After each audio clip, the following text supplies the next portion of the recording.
So this podcast is about water signs. So it's about Cancer. It's about the sign of Cancer ruled by the moon. Pluto ruled by Pluto rules Scorpio, and Neptune rules Pisces. So these three signs, excuse me, these three signs, uh, Scorpio, Cancer, Pisces, they're all water signs. They run. These people are run by emotions. Don't forget. Also depends where what house um they their natal sons are in. But um usually usually Pisces, Scorpio, and Cancer are run by emotion. They're fast thinkers. Um, um, Pisces, they're kind of um, very imaginative. They deal with the mind, the self. Um, a lot of them have substance abuse. Scorpios have this energy where they they they're um, they're like they come in. They might unintentionally disrupt something, but somehow has have the power to make it 10 times better than it was the first time. Very like yin and yang type of energy. Cancers are ruled by the moon. They're fast thinkers, very emotional. These are water signs. So if we if we look at Kurt Cobain's chart, um, we could see he was a Pisces um, in the sixth house of health. It's also relations. Um, he, he was like a Pisces in the sixth house of Virgo. Virgos are earth signs, but they always have a tendency to bring out something that's beautiful, uh, creativity, being some type of creativity. He also had a lot of planets in the sixth house: Mercury, Venus, Saturn. Apparently, going back to the MC point, he had MC in Gemini and MC communications. He was a singer, and he did have a bit of a mouth. If you saw the MTV concert, unplugged MTV concert, I mean, I could see he was kind of mouthing off to his band members. He also has um, Virgo on his AC with conjunct Uranus. So he projected a very um,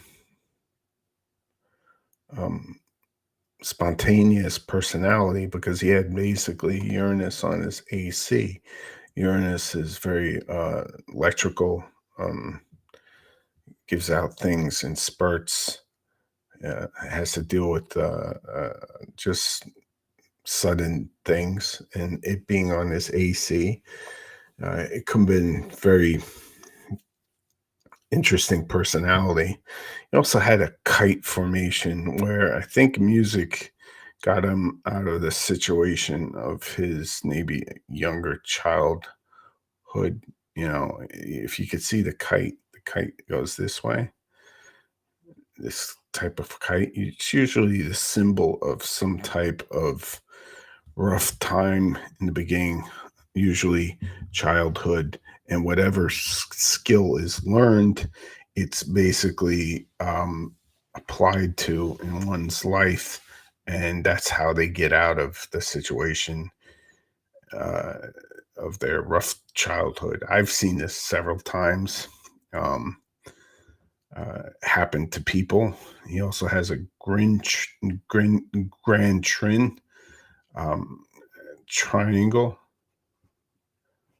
and it's kind of like a talent. If you wanted to break it down, the Jupiter, natal Jupiter over here in Cancer, it goes down to his Neptune in the third house of communication. He also has a placement, Mars, in the second.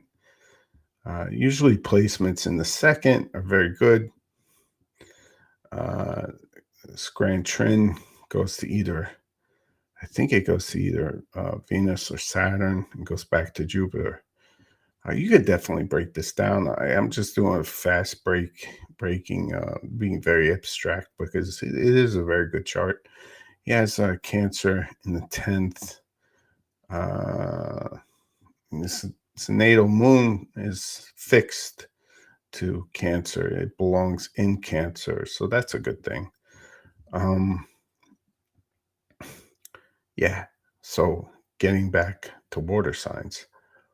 And if you have like a certain type of water sign, if you have like a water sign that is in a certain area and you might feel that it plays a unique part in your natal chart, that is significant to say that the chart does say what type of person is bringing into the world. It's significant. He played very interesting music, and some of it was just groundbreaking. A lot of people would consider it like the underworld. People called it the grunge. So he had Scorpio in the second and the third.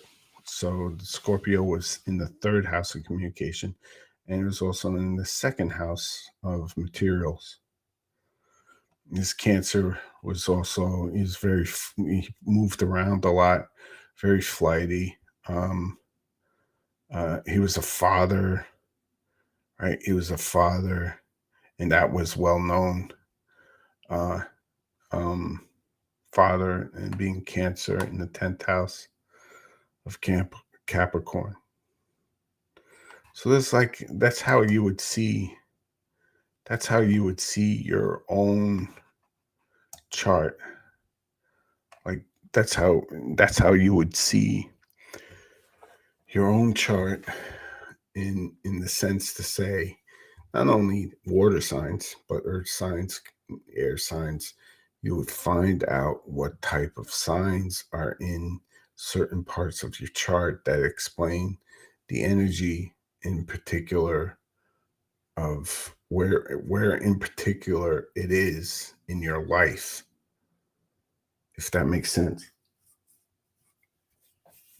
So those are water signs, right?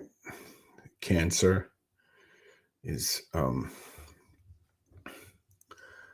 deals with a lot of times cancers are famous, deals with fame. It's kind of unique because it's sister signs of Capricorn. Cancers are fathers, family. Um, Pisces, um, very, very imaginative. Self.